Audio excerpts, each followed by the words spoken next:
Hello. Hey, what's up?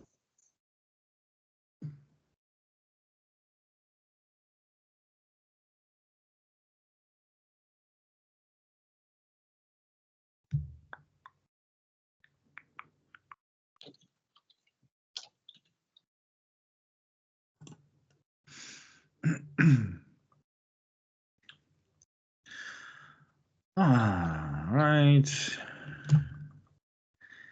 I am ready to start. What about you guys? Yeah. Sooner the better. Yeah, Okay. please. Hello, everybody, and welcome to the latest episode of Fresh Cuts. This is Mike. Joining me, as always, Mr. Venom. What's up, Venom?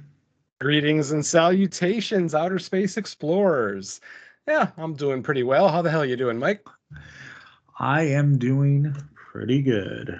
Took the kids to a local con yesterday, picked up some movies, and yeah, just enjoy it. For some reason, it feels like summer here today. I don't know how the hell that happened, but whatever. But yeah, conventions is one of the only places I really blind buy anymore. I'll hit the tables and kind of look around and see. Ugh. I have not allowed myself to go to a convention since I've been unemployed, and it kind of sucks because I've missed multiple Monster Paloozas, a Day of the Dead LA, a couple other smaller ones too. But yeah, I'm not allowing myself to spend money frivolously right now, and it just genuinely sucks because it's the opposite of who I usually am. I'm usually spending money like mad, but yeah, it's a little depressing. So and we got Monster Paloozas coming in a month and a half, and it looks like again I'm gonna have to miss it. So yeah, kind of a downer, but I'll deal. Yeah, lucky for, well, I don't know if I would say lucky, but with like the more general cons, like this was like our local Comic Con and like the anime ones. When I go to those, it's usually with my kids, so most of what I spend is going to be on them, so it keeps my personal spending in check. But like when the horror cons come, that's usually when if I'm not by myself, there's less that my kids even want. So like that's when I get a little loose with the money. So I end up spending less at horror cons because I mean most people know I'm a toy collector, you know, Funko Pops and NECA figures. So I end up spending more at just regular Comic Cons, buying toys and blah blah blah. And I also am a reseller too. I have a site online where I sell a lot of my stuff. So uh, yeah, I end up spending shocking because I am a lifelong horror fan, but as far as toy collecting, that's kind of a new hobby. But yeah, on top of the fact too, don't forget, I probably own about 90% of the movies that I actually want to own. It's not like my list of movies to buy is really all that long anymore. So yeah. yeah, that's why like I even though I've kind of had an uptick in my purchasing for 4K, I still don't am not classify myself as a collector because like I don't really just like buy loosely. Like it has to be a movie that like I think is like, damn near like an all-time great, at least to me. Something Mhm. I know that I can throw on. And like I try to always look over the movie rack I have now because a lot of my movies are still put away, but the one movie rack I have out in the living room still is 90% 4K. And every once in a while, I look over it just to make sure I'm adhering to that policy. And for the most part, it is. There's like a few that I'm like, I probably didn't need to, but other than that, I'm good. But I almost was gonna text you because there was some Funko Pop stations and there was like a modded Elvira one for like $20. And then I was like, Nice. Oh should I yeah. text Venom to see if he doesn't have this one? But If it's a custom horror, I'll always take it. Like you don't even have to ask me. If it's somehow modded or custom or exclusive, I'll take it. Even if I already have it, I'll take it every time because I'm kind of known as the horror Funko guy, in the Funko community. So definitely, I will absolutely take it. I could always use extra numbers. cool. All right. All that out of the way. Also join us. It's Don and Ellie. What's up, Don? Yeah, what's going on? Always happy to be here, and Oh, especially we didn't. since I'm not a convention goers. Yeah, guess always happy to be here. Hey, we didn't put Don asleep. That's nice. You weren't getting there yet. I always grant you guys the few extra minutes, just sports ball stuff. Oh yeah, you gotta let us nerd out. See, if Yeah, we I learned my recorded, lesson from the sports ball stuff. So yeah, you got a few extra minutes before it gets to that point. yeah, see, if we recorded the main show every week, all that would like go probably there instead. But all right, so this week's episode was a theatrical release. I don't know exactly how wide it was. Once again, we're back to another one where I didn't hear a ton of people like talking about this on social media. I wasn't necessarily seeking it out, but like some movies, you know, that you just see it in your feed as soon as the movie is released. Not a ton on this one, but it is Ash, and no, not Ash from Evil Dead, but from director Flying Lotus, the biggest name in this, Aaron Paul. Obviously, everyone knows him probably from Breaking Bad. But let's bring up the synopsis, which I haven't read it, but I'd be shocked if it didn't sound like a familiar setup. Let's see. A woman wakes up on a distant planet and finds the crew of her space station viciously killed. Her investigation into what happened sets in motion a terrifying chain of events. All right, that's definitely familiar. So let's get to our general thoughts on the movie Ash. Venom, what did you think? All right. Before I get into my gripes with this movie, I want to start by saying this is not necessarily a bad film. I think a lot of us are going to have issues with this because of how much this movie borrows from other films. And I am using air quotes when I say borrows. I don't want to ever accuse a filmmaker of ripping anyone off. But when you're watching this film, it just reminds you of at least a half dozen far superior sci-fi horror movies that we've already seen from the 70s, 80s, and 90s. Like literally, as I'm watching the movie, I'm seeing elements of the original Alien. I'm seeing elements from Prometheus. I'm seeing elements from Life. Do you guys remember Life, that Ryan Reynolds sci-fi movie from a couple of years ago? The ending of this movie is almost exactly the ending from Life. I'm seeing elements of the Cloverfield paradox. I'm seeing elements of The Thing. But first and Don't forget foremost, Pandorum. oh yeah, yeah. I haven't seen that in so long. I had mercifully forgotten about it.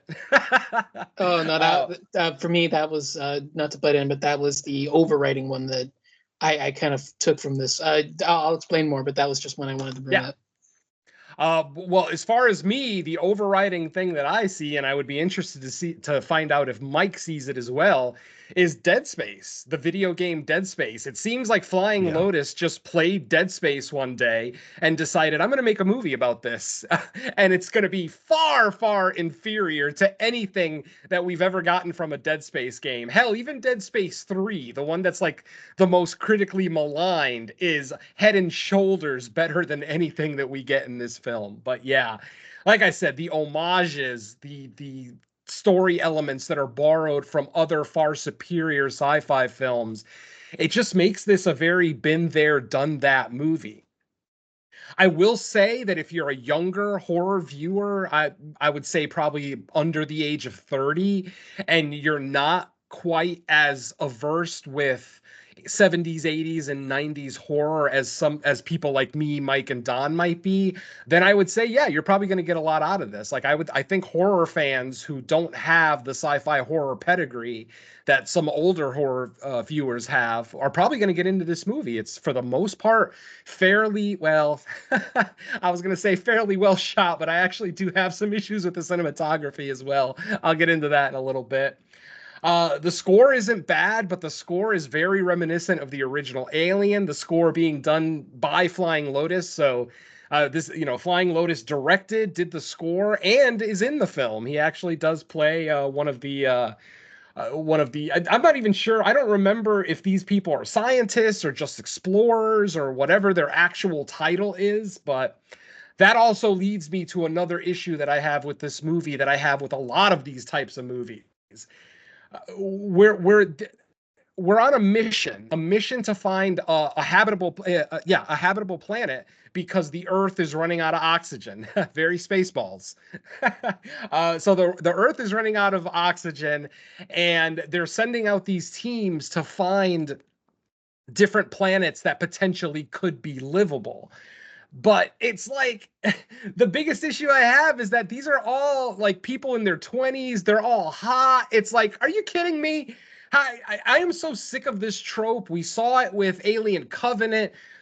We saw it. Hell, we saw it with Jason X over 20 years ago, where again, you've got a space station filled with not only scientists and researchers, but military crew, and everybody in the movie is fucking hot. Like, it's so unrealistic that it annoys the shit out of me. And it's exactly what we get with this movie. We have a movie filled with, space explorers, researchers, whatever you want to call these people, and they're all young and good looking. Yay, that doesn't take me out of the movie at all. Yeah, so it's a trope that I've kind of developed a hate for over the last like maybe 5 to 6 years, where I see these groups of and listen, folks, I'm not saying that good-looking people can't be intelligent. I'm not saying that at all. But how often are you going to walk into a laboratory and everybody in the laboratory is a fucking supermodel? It's not going to happen. Yeah, there might be 1 or 2 attractive people, more attractive than others, but there's going to be normal people in there, and there might even be 1 or 2 flat out unattractive people in there, because science doesn't give a shit how we look. But apparently, horror movie directors do care about what their scientists look like, because they're loading it up with our main star is fucking gorgeous. And you're supposed to convince me that she's a researcher of some kind? Again, I'll suspend disbelief in that aspect, but it's still a trope that bugs the shit out of me. Let's see what else. The fight choreography in this movie is just fucking awful. Not counting the final fight, there's a final confrontation with our final girl and the creature. That's actually pretty well done. Very reminiscent of The Thing, very reminiscent of Cloverfield Paradox. Like I said, it just reminds you of other far superior films. But the fight choreography early in the film, especially in the POV shots, you don't even know what the fuck is going on. Like, who decided? Obviously, Flying Lotus decided, but what made you decide to do fight sequences in POV shots with the camera just whipping back and forth to the point where I can't tell who's hitting who? I can't tell who's winning. Like, it just doesn't. And there's at least 2 different scenes like that in the film with POV fight scenes, and they're just frustrating and annoying.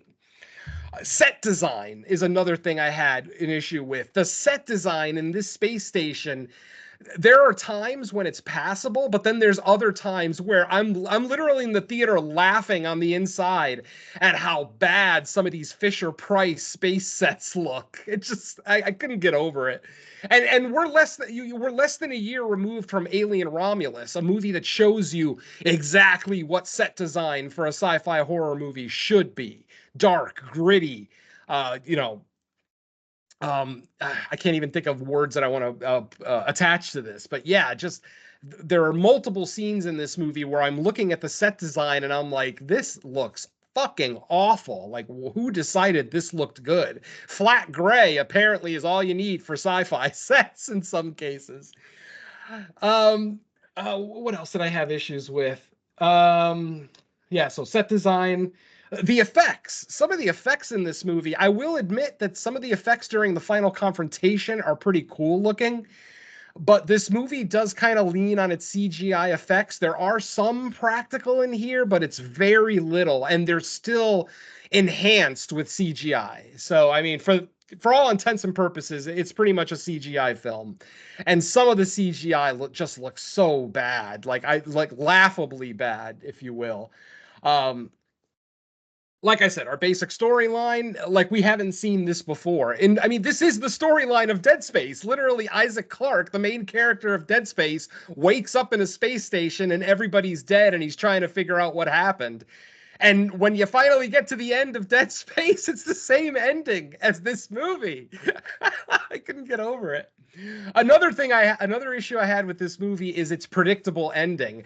I predicted the ending of this movie 10 minutes in. That's not hyperbole, my friends. I flat out predicted the ending 10 minutes into the movie. The movie's that derivative and pedantic that less than 10 minutes in, a savvy horror fan can pretty much predict the ending. You might not be able to predict every single little plot point along the way, but the general ending, who is causing all of this, to any savvy horror fan, it's fairly obvious. That's why I'm saying that younger horror fans would probably gravitate to this one a little bit more, based on its a very youthful cast. Obviously, Aaron Paul, even though he's not exactly, quote unquote young, he's still very popular amongst Breaking Bad fans and things like that. So I don't know how much actual notoriety he brings to this movie, because he is kind of a star. I guess he technically would be considered the male lead, but he's still only in the movie for about, I'd say about half of it at most.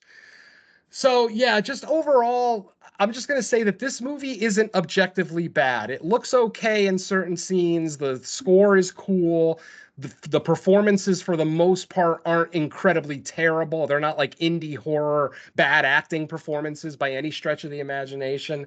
But like I said, it's been there, done that. If you've done your homework, if you've seen the Alien franchise, Event Horizon, The Thing, Life, The Cloverfield Paradox, Pandorum, then you've already seen this movie and there's no reason to watch it. That's why this weekend I called this movie pointless. Not a bad film, just pointless. I don't like there is nothing wholly original about this film, and that's kind of what got me. Is as I'm sitting in the theater, every single scene, it's like, oh, that reminds me of this. Oh, that reminds me of this. Oh, that's directly taken from this. So yeah, it's not a movie that I can really recommend. I don't even really think that it's necessarily needs to be seen in theaters. Like, there are some nice shots, like I said, some of the shots of the sky that are kind of doing like a cool kaleidoscope effect. Like, those shots look halfway decent, but even some of the shots of the planet's surface itself just looks so laughable.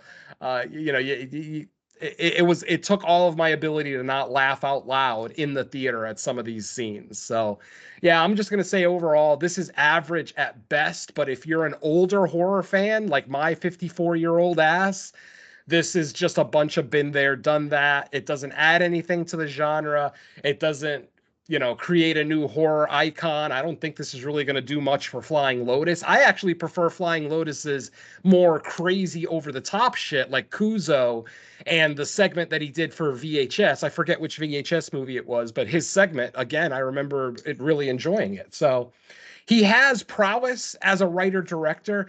I just think he needs to stay away from the mainstream and just continue doing that crazy independent shit that he's been doing. Because as crazy a movie as Kuzo is, I'd rather watch that 10 times before I watch Ash again. So I guess I'll leave my general thoughts at that. Sorry for getting a little long-winded, but I just had a lot to say about this one. All right, let's swing it over to Dawn. General thoughts on the movie?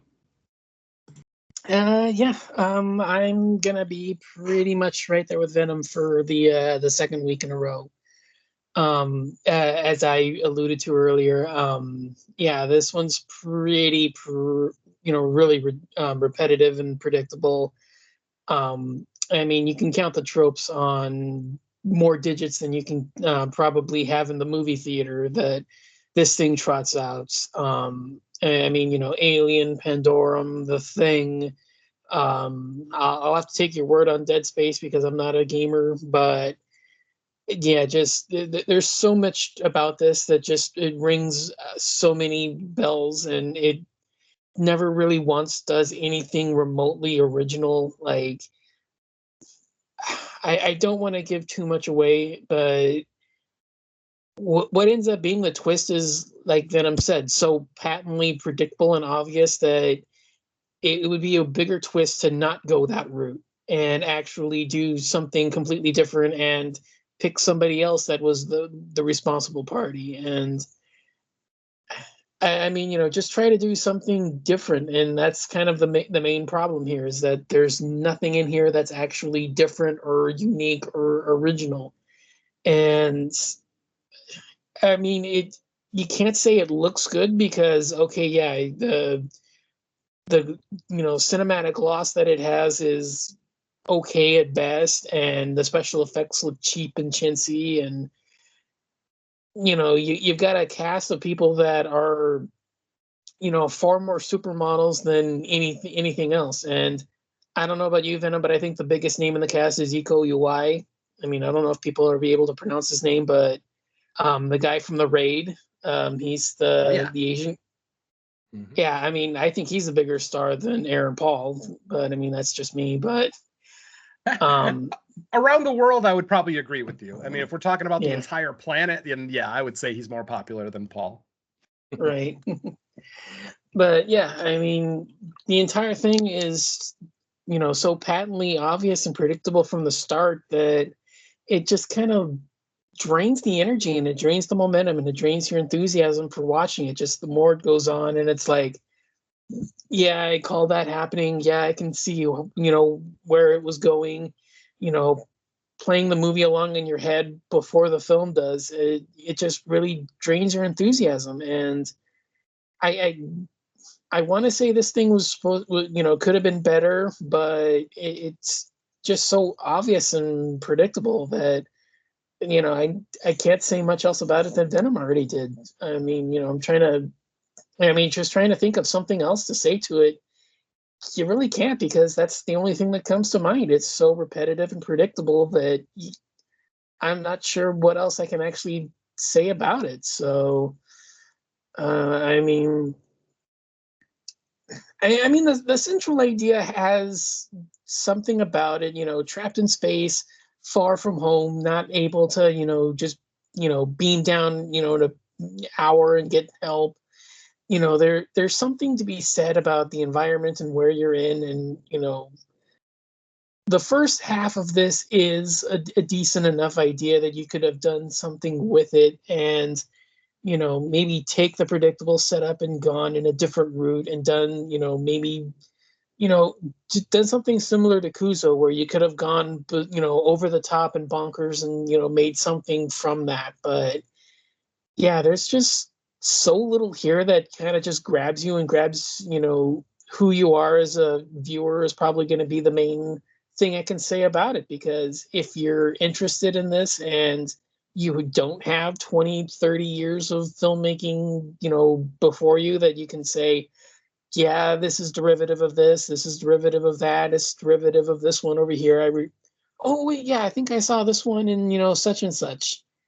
That's basically the main thing that I can say about it, is that, you know, 20, 30, 40 years of sci-fi genre horror is probably going to be the main killing point for this one, because you've seen everything in this before and, like Venom said, done better. Yeah, I honestly, I don't have much else to add to this, because yeah, I mean, everything's already been said, and I genuinely can't add anything to it. I mean, yeah, I can't say it looks good. I can't say the effects look great. Um, I mean, for me, there's not much else to add. So yeah, I guess I'll give it back to you. And before Mike jumps in here, since Don brought up Ico and the fact that he was in the raid, think about the fact that the raid, for those who haven't seen the raid has some of the most brutal, painful fight scenes ever set to film. It is an intense fucking film. Yet you've got Ico in this movie, and the fight scene that he's in is awful. It's one of those POV fight scenes that I was just talking about. It's like you got a veteran Yeah. of the raid to be in your movie and do a fight scene, but you shoot it like an absolute just mentally challenged marmoset. Like, I just don't understand. Yeah. I mean, yeah, I was sitting there dumbfounded. It's like, wait, this is the guy that did Raid and Raid 2. Like, what the hell is he doing? I can understand wanting to get some of that American money, but goddamn, what a waste. What an absolute waste of talent, you know? So yeah, Flying Lotus, do better, would you? Yeah. Sorry, Mike. Go ahead. Okay, so where to start? I agree with all the criticisms of it being derivative, so I'm not going to repeat all that. But outside of that, I liked it. Like it was nothing new, but I don't care. Like it was still fine to me. And if the main criticism is being derivative, which I don't even disagree with, I mean that's going to apply to like 50% of the movies I see now in the horror genre anyway. So it's hard for me to knock the movie too much for that. I was fine with the cinematography. I was fine with the sound design. I thought the acting was fine. The action, I mean, it was all right, but I wasn't expecting much action in the horror movie. What else? I think once you know where the movie got going, yeah, it was pretty predictable. What else can I say? But overall, I mean, I like sci-fi horror, so maybe I'm just biased towards it. Um, I did like we kind of got a little bit of insight with once we get some type of contact with what they're dealing with. I thought that was interesting at least. And yeah, I felt it was like out of everything, it kind of reminded me of Dead Space. It had elements of like all the movies that were mentioned before, but that's because I think Dead Space itself kind of had elements of those movies too. That's what made Dead Space such a great video game, or you could say the Dead Space franchise, or at least a couple of them were really good. And that's what this movie reminded me the most, especially like in the third act, which I won't spoil why. But overall, yeah, I mean, if you don't mind seeing a movie where you pretty much know what beats it's gonna hit, I still recommend it. I say see everything in the theater. So I would still go see it in the theater. Um, what else can I say? Yeah, I mean, I liked it. To me, for me, it was one of the better movies of 2025 so far, even despite it being derivative. If I look at everything I've watched so far, it's still like at least in like the upper third of what I've seen. Um, what else? Yeah, I don't know. That's about it. Like, there's not much for me to say because we know the story. We know how a lot of it's going to play out, and it kind of does play out, and the way we would expect. But if you're going to separate that from once I kind of like just figured that out, it just stopped bothering me. Like it wasn't constantly on my mind the whole time I watched it. I just was like, okay, it's going to be this type of movie.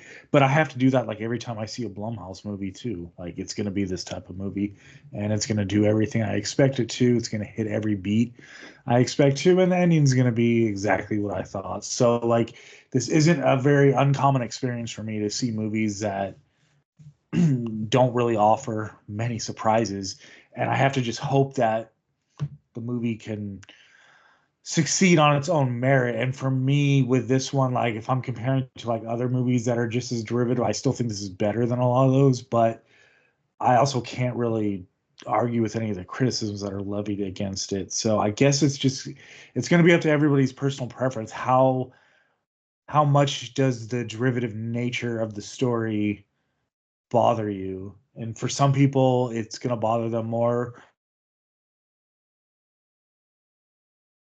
It's there. It's something that you can't deny, but it didn't really bother me. I still thought it was good despite all that. So I'll leave it at that. Back to you, Venom.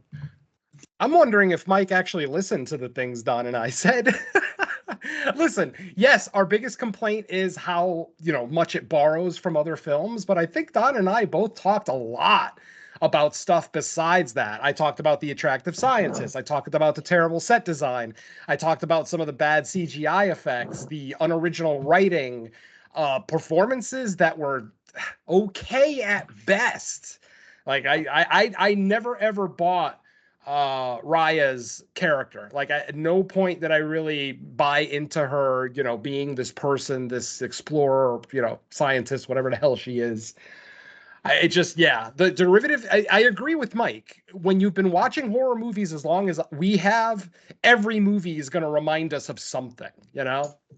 I mean, a lot of people, hell, just a few years ago, people talked about how original Talk to Me was. But when I watch Talk to Me, I see Flatliners. And if you want my diatribe about why Talk to Me is basically the exact same movie as Flatliners, hit me up separately, because I'm not going to waste podcast time for that. But yeah, ultimately, truly original cinema is very, very hard to find. So yes, the derivative nature of this movie did bother me, but I also have about 8 other complaints too. So that's why I'm Yeah, questioning. no, I agree, but I just don't have those complaints. I didn't have any issue with the set. It was small and claustrophobic feeling, which is what I like in sci-fi horror. It didn't look overly cheap to me. I mean, it's a lower Really? budget, so I don't think it's gonna look like Alien Romulus on a budget like this. So I wasn't expecting that. But Of course not, yeah, but there's like still I just tricks don't have that. the. I heard all the criticism. I just don't have the same criticisms. That's Well, I mean, hey, to each his own. That's fine.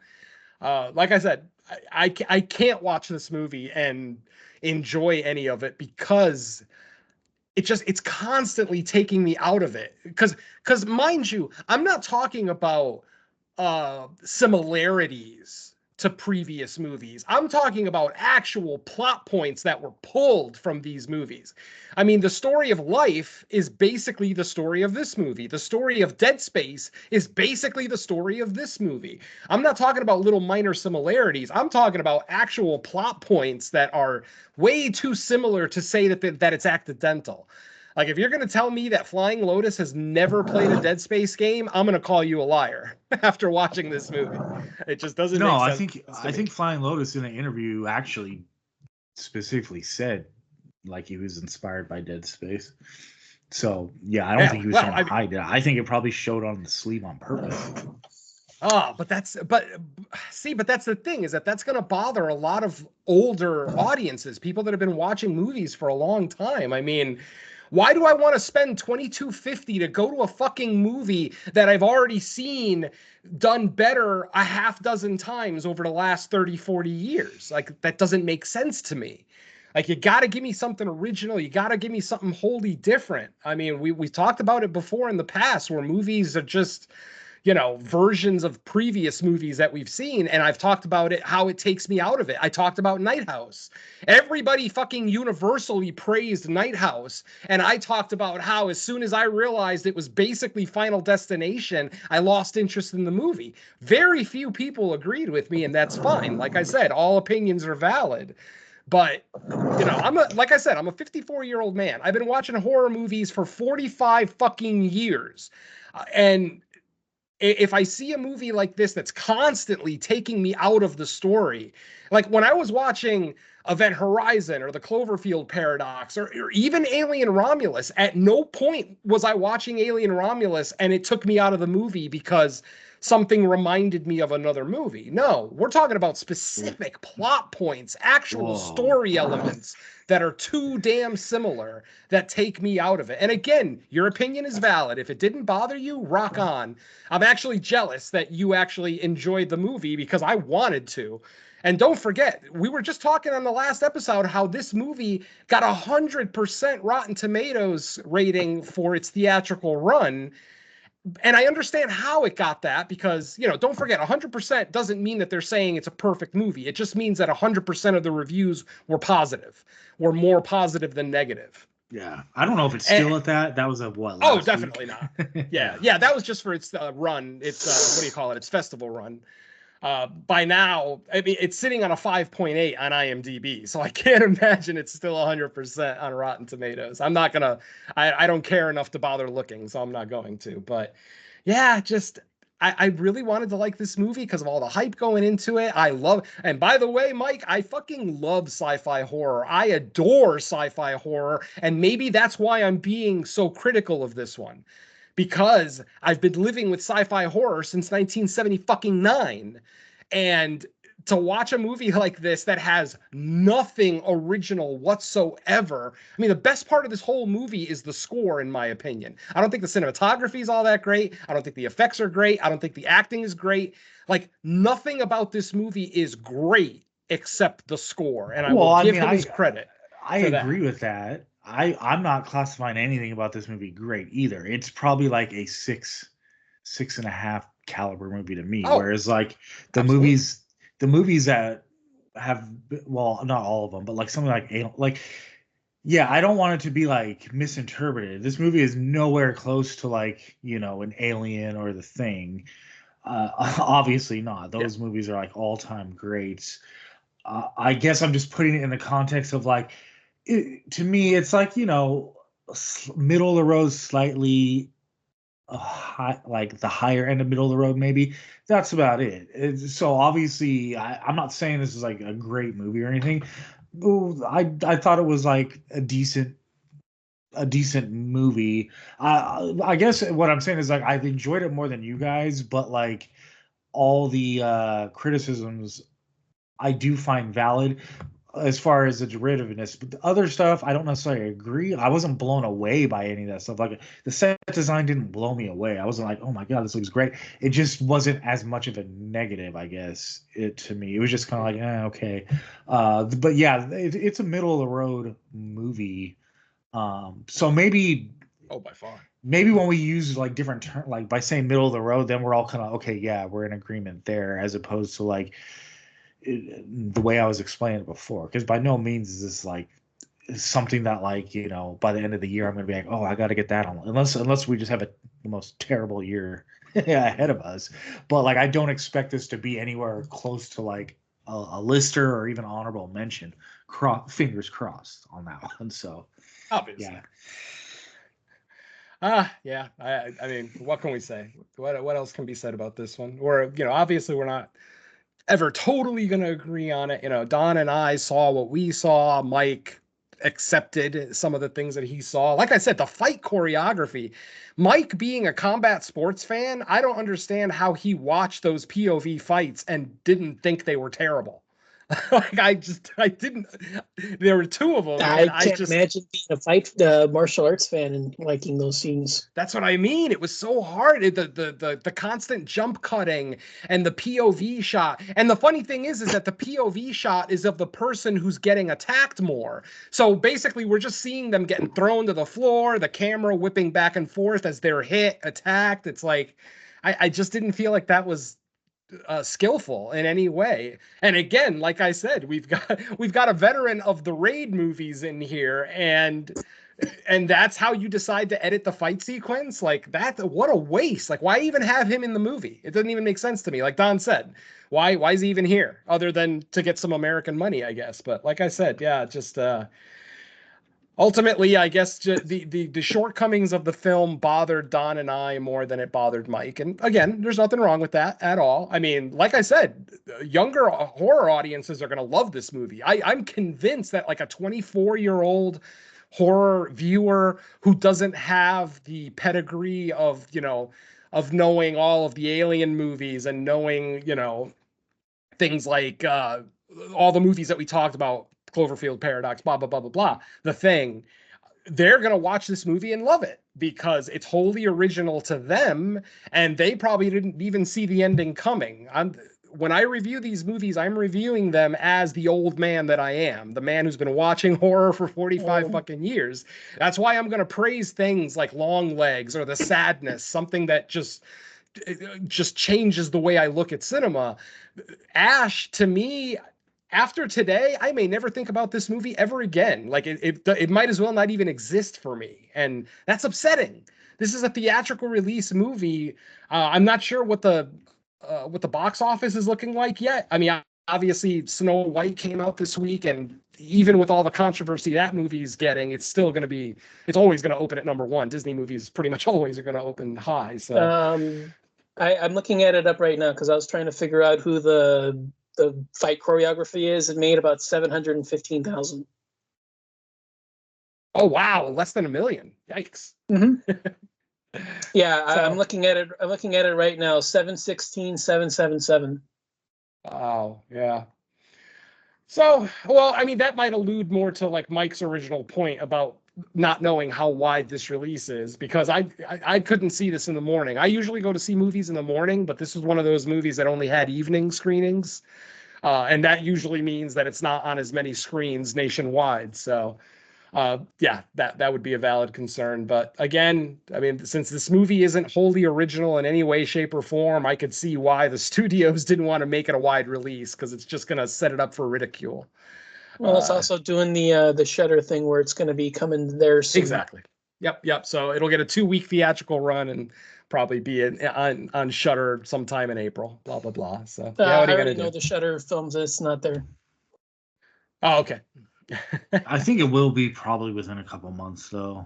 I think this is one of those cases where, yeah, Shutter gets a distribution, they throw it in the theater for like a weekend or two, and then it'll show up. I've been noticing that that's kind of like their pattern with a lot of their stuff. It like 3-4 years ago, they would buy stuff and it would go right to Shutter, and now they're like, yeah, let's try to squeeze something out of it with the theatrical release, and then it. Oh yeah, I mean, hey, they didn't have to put up any money for the production. They just bought the completed film. So yeah, fuck it, put it in the theater. I'd do it too. Shit, and it probably makes a lot of horror fans happy. I mean, ultimately, I love watching horror in the theater. I'd way rather watch it in the theater than at home. So yeah, for people like me, that's definitely a boon. Especially these multiplexes that have 16 screens. It's like, I don't want to be the broken record and say Terrifier 2 helped it, but like it seems like post Terrifier 2, at least in some cities, Venom, where you live, it might have already been kind of the norm, but it feels like outside of the major metropolitan cities now, other cities are starting to get like these like little short term 1 to 2 week runs for movies. Because like I look at my Regal app and like there's stuff that pops up there that like either I've never heard of or like I had no inclination that it would ever come to like my Regal. Like maybe because we do have a couple indie theaters here, and I'd be like, oh, there's a chance. But when I see it pop at a multiplex, I'm like, wow, that's different. No, good, absolutely. Different though. Yeah. All right, folks, let's go ahead and get into our spoiler section. This will be your final spoiler warning. If you have not seen Ash, then I would say, and you are interested in seeing it, go ahead and pause the podcast, go check out the movie, and then rejoin us. If you've already seen Ash or don't care to, go ahead and stick around to find out our more detailed thoughts on the film. So, I actually forget how our movie opens. Our movie is basically the story of a group of explorers. 6 of them, it looks like. Our main character is Raya. She's our final girl, played by Elza Gonzalez. Then we've got Brian, who's kind of the commanding officer of the mission, played by Aaron Paul. And then a few others, Adi, Clark, Kevin, and Davis. Davis, of course, being played by Flying Lotus himself. So what we find out early in the film is that the Earth as a planet is dying. It's running out of oxygen. They're literally like months away from the Earth just having no oxygen whatsoever for the remaining population on the planet. So they have a series of missions where they have these different crews going out and looking for habitable planets, planets that are around the same size as Earth. Because don't forget, we have to move the entire population of Earth. So it has to be a big enough planet. And of course, it has to have the atmosphere that we need, the resources that we need, water, wood, things like that, blah, blah, blah, blah, blah. So our group is sent to a planet that has a code name. All of the planets that they're exploring are just code names, but they collectively call this planet Ash. And the reason they call it Ash is because there's constantly volcanic ash, or I should just say ash. I shouldn't say volcanic because it's not like we see any volcanoes or anything on the planet, but we see ash falling from the sky constantly. It looks like snow at first, but then early in the film, after our main star wakes up, she steps outside and she kind of loses her breath fairly quickly. So, oh yeah, and that reminds me how the movie starts. Our movie opens up with Raya waking up in her room. She's incoherent. She doesn't really know what's going on. She has a what do you call it? A cut on her forehead. It looks like she got into some kind of, physical confrontation with someone.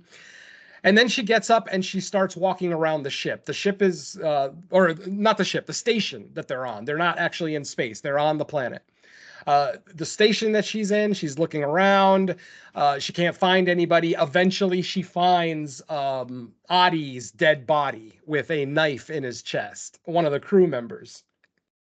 And slowly, she starts having these weird, like, flashback / hallucinations of members of the crew getting killed. And this is literally 5 to 10 minutes into the movie, and this is the first clue of what's actually going to happen at the end. Like I said, savvy horror fans should already be able to pick this out, but like I said, it and like Don said too, it definitely takes the steam out of watching a movie when you know where it's going already. So she's going through the ship. There is an onboard computer that talks, so periodically it'll say something like, anomalous activity detected in this area of the ship or of the station, whatever. Eventually, she gets a message saying that there's a movement outside the main entrance of the station. Raya goes to the door, sees someone standing there in a spacesuit, and then she sees that they're able to let themselves in. Somehow they're able to get into the station.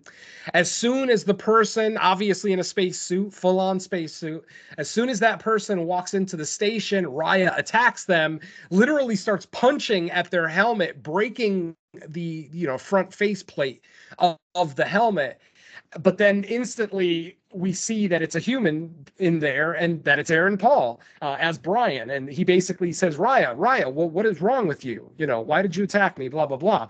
This is where we find out that Raya has amnesia. She has no full memory of who she is, where she is, what she's doing there. So, it's one of those situations where her memories are going to slowly start to come back to her. She starts to get a pretty nasty headache, and along with that headache is where we start to see some of these horrific images start flashing on the screen. It almost seems like the security tape from Event Horizon. People just getting decimated, killed, dismembered, blah blah blah. She goes to the med kit and she finds this little. It almost looks like a patch, like one of those nicotine patches, but she puts it on her and we see that it lights up and instantly her headache goes away. So obviously these are some kind of medical patches that, either pain relievers or whatever the case may be. She's trying to, she's talking to Brian. Brian's like, what's going on? She doesn't know what's going on. So Brian then has to give her the full explanation of who she is, who the rest of the people on the crew were, what they were doing there, what their objective is, basically all of that. But like I said, eventually Raya, that's the Elsa is the actor's name. Raya eventually finds one of the bodies of the crew members, and they have this cool little computer. It's almost like a little medical station, portable medical station that's mechanized. So it actually, and it speaks Japanese, which is kind of adorable. So you don't really know what it's saying, as unless you understand Japanese, you don't really know what it's saying. But basically, it has like an extender arm that does like a full scan of the body. And it'll basically tell you any viruses that you might have, any conditions, any broken bones, injuries, things like that. So when she pulls one of the crew members over, she starts, like I said, her memories are slowly coming back. She starts to realize that she was attacked. At one point, she was attacked by one of her crew members, and but she doesn't know why. So she gets the body, drags it over to where her and Brian are. They scan the body, and the scanner shows that, the person died from, lack of oxygen, but that there's no virus, no parasite, no antigen, no nothing in the body. Like, the body is normal. They just died from either suffocation or blunt force trauma, whatever the case may be, which starts to worry Raya, because Raya's like, I was attacked. I know I was attacked and I had to defend myself, blah, blah, blah. The movie goes along. We get more of these little flashback scenes. Eventually, we find out that they need to get off of this station within like the next hour, because it's going to be the last opportunity for that day for them to get the lander back up to the space station that's hovering above the planet. So at this point, it's, just a race against time to, try to, because Raya doesn't want to leave. She wants to know what happened, because as it turns out, she actually had a romantic relationship with one of the other crew members, a female named Clark, played by Kate Elliott. Now, she obviously wants to find out what happened to the woman I love, what happened to my friends on the crew, and she doesn't want to leave, even though Brian is telling her, we need to leave. Like, I don't care about the mystery. I don't care about you getting your answers. If we stay here, we are dead. We're running out of oxygen. That's what it was. There was the oxygen system, the life support system in the station was failing, and they only had a certain amount of oxygen left, blah, blah, blah. So there's a great scene where the station actually loses 25% of its oxygen, because they find a hull breach outside of one of the labs. They fix the hull breach, but they lose 25% of their oxygen. That is basically the catalyst for why they have to get the hell off of the station sooner than later. So, more hallucinations, more flashbacks. Slowly we start to get more information. We start to see how Adi, the Asian crew member played by Aiko, basically attacks her in the lab one day. We don't get the full flashback scene. All we see is that he attacks her. This movie basically plays it where every time we get a flashback, we get more of the flashback explaining what exactly happened, blah, blah, blah. But let's just go ahead and skip to it. Basically, what ends up happening is, at one point, the crew members, and this is before the shit hits the fan, when all the crew members are still alive, they find out that there's an invasive alien species that's basically taking over, maybe not taking over, but it's like growing inside of the electronics in the station. So literally they'll open up a panel, like an electronics panel, and it'll be all fleshy and Lovecraftian under there, and, kind of cool sci-fi looking. At one point, Raya wants to do some experiments, with the alien species to see if it's dangerous, blah, blah, blah. In her infinite wisdom, she ends up pulling off a chunk of one of the, it almost looks like a sea anemone type thing inside of one of the control panels. She pulls a little piece of it out, and instantly it becomes sentient. Oh no, not instantly. I'm sorry. She takes it and she puts it in one of those glass, vial, not a vial, but the slide for the microscope. She puts it in one of those, but a closed off one so that it can't get out. She's looking at it. Eventually, Addie walks in and asks her what she's doing, and she tries to hide it. Apparently, she's doing something that she's not supposed to be doing. She tries to hide that she's looking at the alien species. But then, as soon as Addie realizes what she's doing and starts to admonish her, the thing breaks out. The little alien, parasite, I guess we can call it, breaks out of the glass slide and literally jumps into Adi's mouth, enters his body through his mouth. We see him struggle. We see him, kind of shudder and shake. And then eventually he stops shaking. He stops moving, and he's just standing there. And then that's when eventually we start getting more action, where we see Adi bleeding from the mouth and eyes. And he has this great shot where he smiles right at Raya, right before he basically attacks her. And yeah, we get the scene where, Addie, possessed by this alien parasite or controlled by this alien parasite, attacks Raya. Raya is eventually able to get the better of Addie. Unfortunately, as soon as she kills Addie, she stabs him multiple times with a knife. As soon as she kills him, the alien comes out of his mouth and jumps into, I think it's Davis. I think the character that Flying Lotus is playing. And it basically climbs into his ear. So basically any orifice on your head, this parasite, and this parasite's getting bigger by the minute.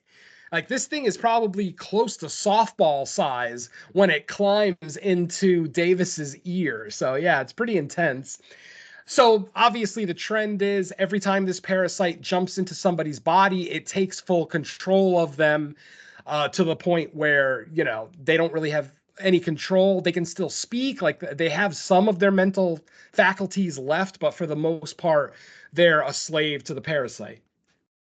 So eventually, you know, we get all these scenes where, you know, the parasite is jumping back and forth. Eventually, we see Clark, the romantic interest of Raya, leave the station to try to go and get help. Unfortunately, we don't really see her again until much later. We'll get to that in a little bit. And then, like I said, they find that hull breach.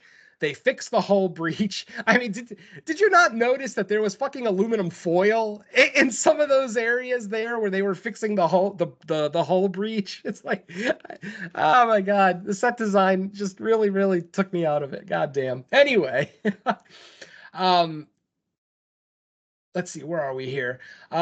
Eventually, we finally get our big reveal, and like I even need to explain it to anybody. Eventually, Raya ends up attacking the last member of the crew that has the parasite in them.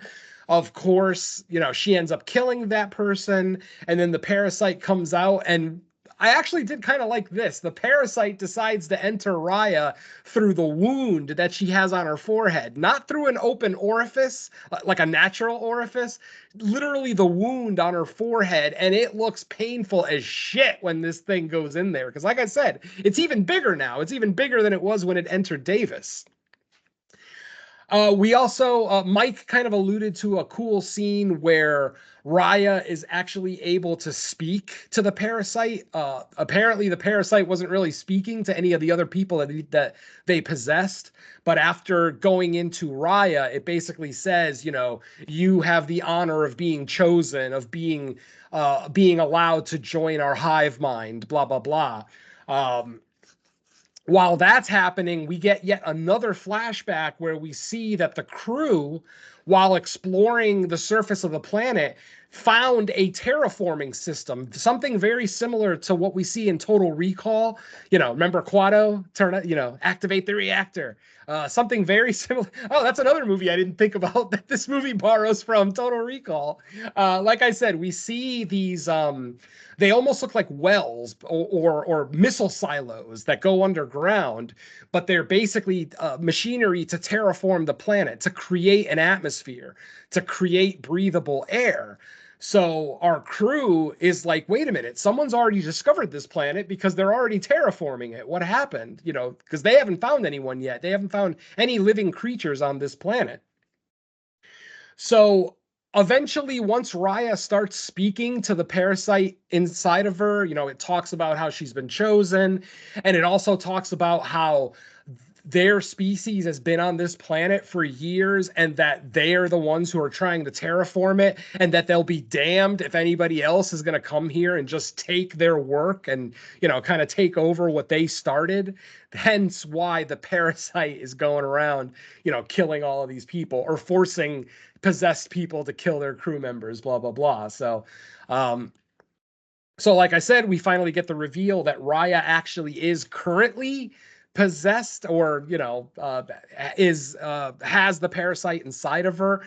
The only reason that she hasn't gone bonkers and attacked Brian is because of those medical patches that she's been using. Apparently those things are keeping the parasite at bay. So she still has full control over her faculties and, you know, doesn't go crazy, blah, blah, blah, blah, blah. Eventually, of course, she does lose the battle with the alien, and, you know, the alien or the parasite, I should say, basically takes her over completely, tries to get her to destroy the station that she's in. Eventually, she is able, and this is where the movie borrows from Prometheus. You remember the travel medical pod from earlier? She actually uses it to perform an extraction of the parasite in her body. She does a scan of her body. The little machine tells her, "Oh yeah, parasite detected. Would you like me to remove it from you?" She clicks on yes.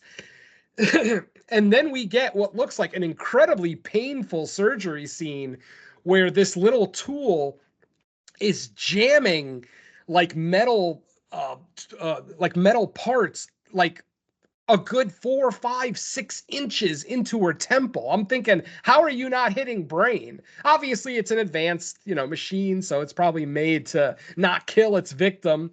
But at one point, she goes flatline, and the scene literally fades to black. And it's like, okay, that's the first normal thing that's happened in this movie, because I'm pretty sure the average person would die from this procedure that she's going through.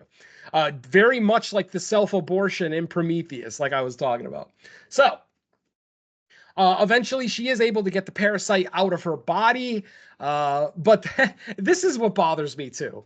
The machine, the medical pod, basically asks her, "Oh, you have a parasite in your body. Would you like me to remove it?" She says yes. It removes the parasite. And then what does it do with the parasite? It just fucking lets it go. Like, it doesn't destroy the parasite. It's like, you are aware that you just removed a parasite from a human host and you're not going to fucking destroy it. The thing just let it go. It just let the parasite go. We see the parasite then enter Brian's dead body. Like I said, I've been skipping a lot of like little individual fight scenes and kills and whatnot. Brian ends up getting killed by Davis, the possessed Davis at one point.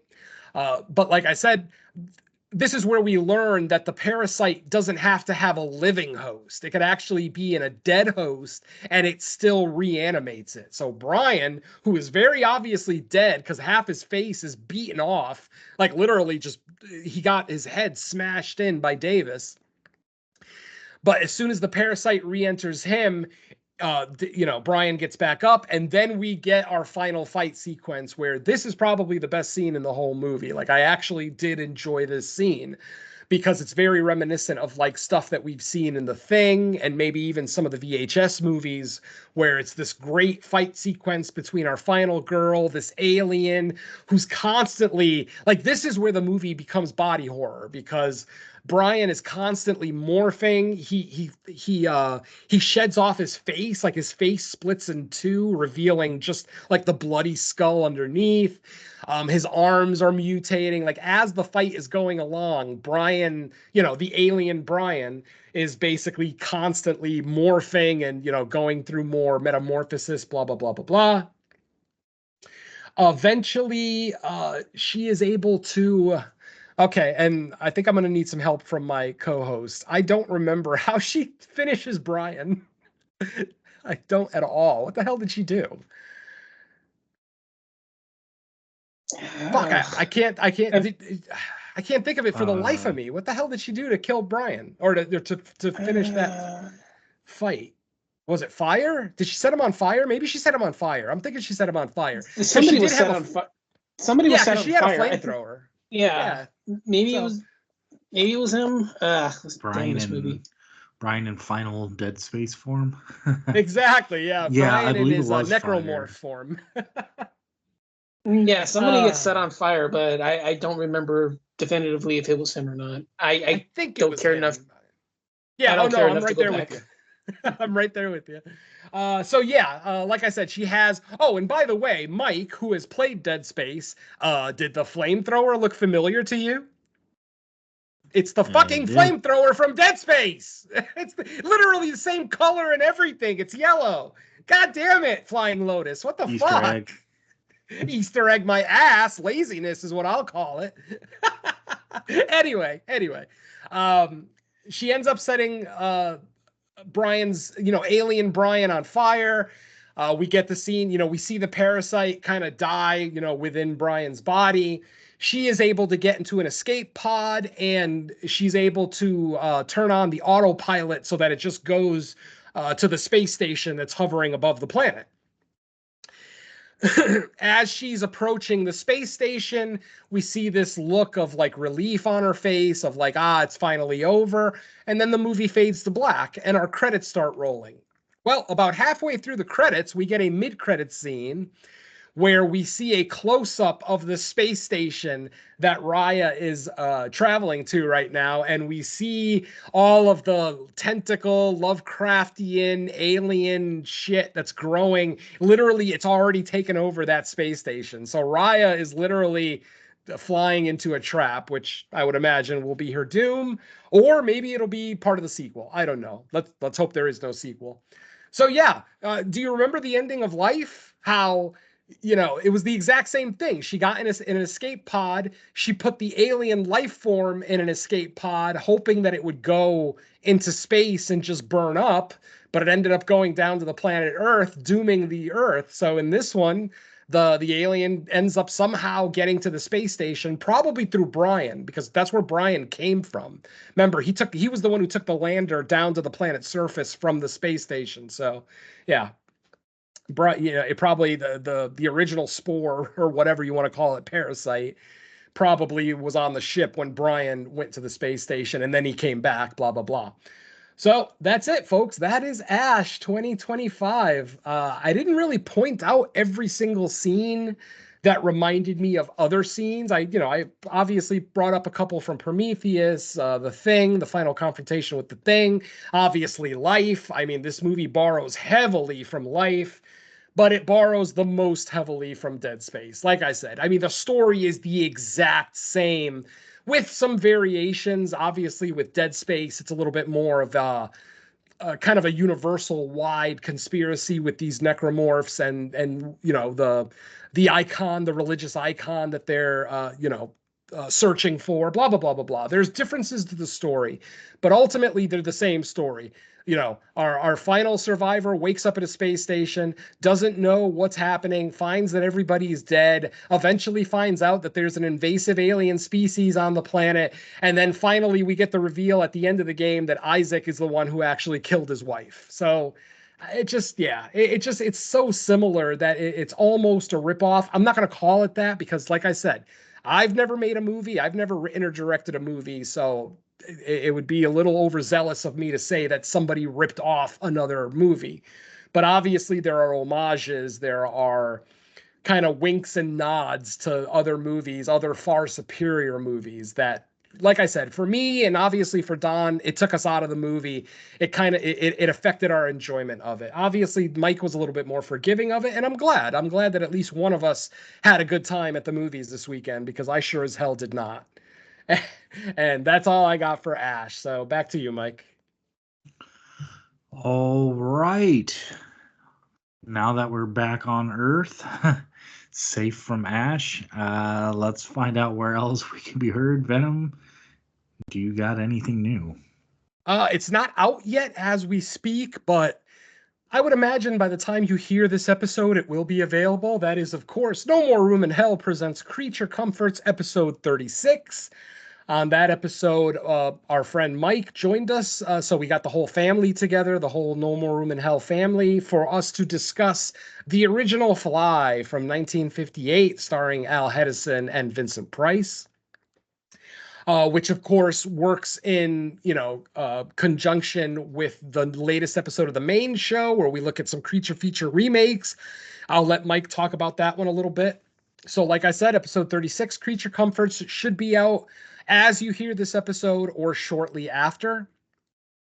We also have a new episode of the Crystal Lake Gift Shop in the can. I am not done editing that one. I'm a little over halfway done editing that one. I would say that episode will be out by this weekend. I'll have it done and submitted to the network head by this weekend. So that'll be the Crystal Lake Gift Shop episode number 8. Where we looked at, episode number 8, where we looked at the Friday the 13th, the series episode Shadow Boxer, season 1, episode 8. Like I said, look out for that one, probably closer to the end of the month, potentially maybe even early April. And then That's about all I have. I do have a guest spot coming up on the Joe Blow Horror Show, where I'm going to be looking at the Joe Blow Horror Show. For those who don't know, they do a summer series every year. All three, I think all three of us at one point or another have, joined them for one of the episodes. I'm one of the lucky ones where they contact me every year to do it. I guess they like me for some reason. And this year they are doing Giallos. Apparently, the two hosts of that podcast are not very knowledgeable with Giallos. So they decided that this summer series, they're doing nothing but Giallos so that they could kind of catch up and do some, backtracking homework. And my episode is going to look at my personal favorite Giallo of all time. That is Dario Argento's Deep Red. I absolutely adore that film. I just bought it in 4K too, so that's kind of convenient. Yeah, so we'll be talking about that one. I have no idea when we're going to be recording that episode, and not that it matters because they record episodes months before they release them. Like I said, this is the summer series, but we're already talking about getting together to record the episode that probably won't be released until July or August. So look out for that one. Obviously, once I get more concrete information about that one, dates and everything else, I will let you guys know. And I think that's pretty much it from me. Pretty slow on the podcasting front for me right now. All right. How about you, Don? As mentioned, the latest Creature Comforts, which, like you said, should be available. My latest venture on the main show, where we looked at the remakes of the films that were on the last two Creature Comforts, is also out there. I think the live stream for the Werewolf Roundtable is still amongst them. I think there's been a few other shows since then, but if you go to Paranormal is the New Normal YouTube channel, it should still be pretty close to the top. And of course, the latest two episodes for It's Not Horror Okay and Is It Really That Bad, where I looked at respectively Soylent Green and Shark Exorcist. So yeah, other than that, I think that's pretty much it. All right. For me, just what's already been mentioned, and then the main show we did a couple of remakes of The Fly and Cat People, and that one is currently available. And I think we have our next episode scheduled, at least for recording, coming up pretty soon.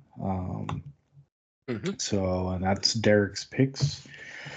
So hopefully that gets handled, and we'll have another one in the bucket for me to edit up and get sent out. As far as fresh cuts goes, what's coming out this week? Because there's more than one, isn't there? Yeah, we've got two genre films coming out this week. We've got the one that's probably getting more hype is Death of a Unicorn with Jenna Ortega. I'm not sure how horror-esque that one is, but it is listed as horror with a couple of other genres. And then the one that looks like it's going to be a little bit more up our alley is The Woman in the Yard. I actually accidentally saw a trailer for that one. I wasn't trying to watch it, but somehow it played in front of me, and I'm actually mildly interested in this one. The trailer doesn't give away too much. Just a mysterious woman showing up on the front yard of this woman's house. Slowly they realize that she's getting closer and closer to the house until finally, her purpose is revealed, blah, blah, blah. So the trailer doesn't give away too much, so I'm actually looking forward to that one. So I will watch both of these movies this weekend and report back, and, we can kind of make a decision on which one we want to do. I'm thinking The Woman in the Yard is a little bit more genre-esque, if you will. I think out of the two, it's definitely the more like straight horror. My issue is from because I watch trailers, so I don't know. To me, it just seems like it's gonna be your typical like ghost. Yeah, it might. It absolutely might. And isn't it a Blumhouse movie too? So oh God, is it? That I didn't know about. I'm pretty sure, but. Yeah, I think Woman in the Yard is Blumhouse, and then A24 is Death of a Unicorn. So, yippee. Well, yeah, sadly, A24 is not the lock that they used to be.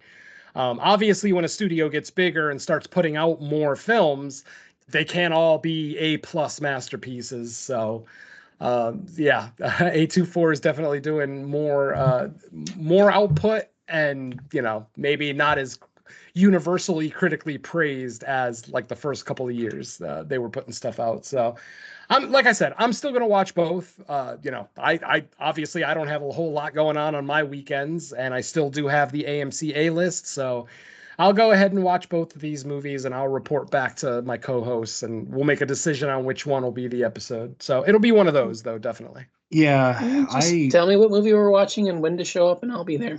Oh yeah, yeah. Like I said, I'll probably see the first one Friday, and the second one Saturday. So by Saturday afternoon, I'll be able to report back to everybody.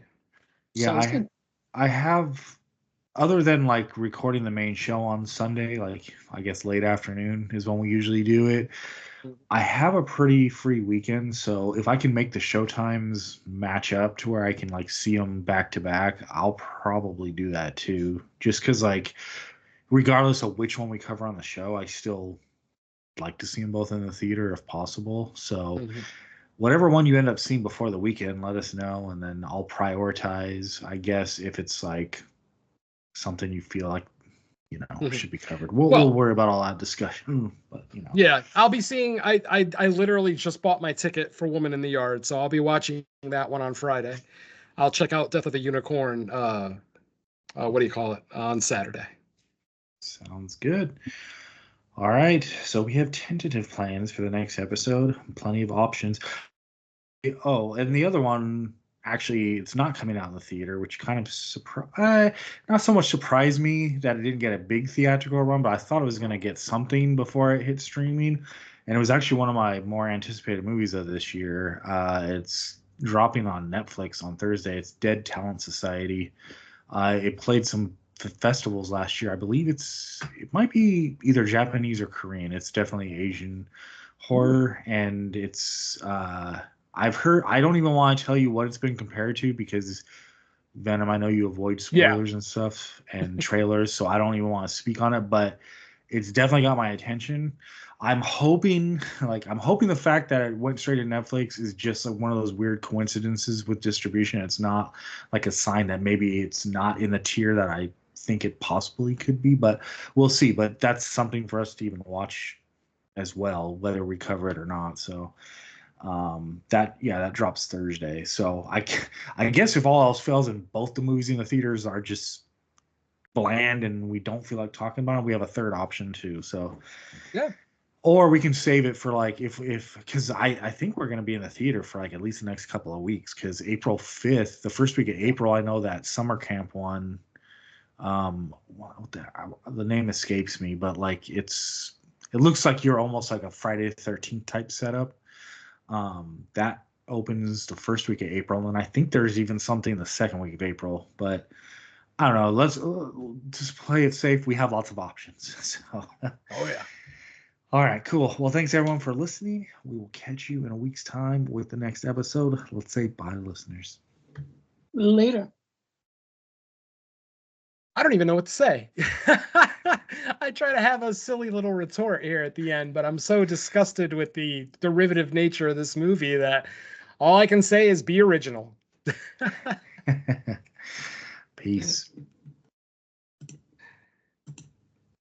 And I just bought my Death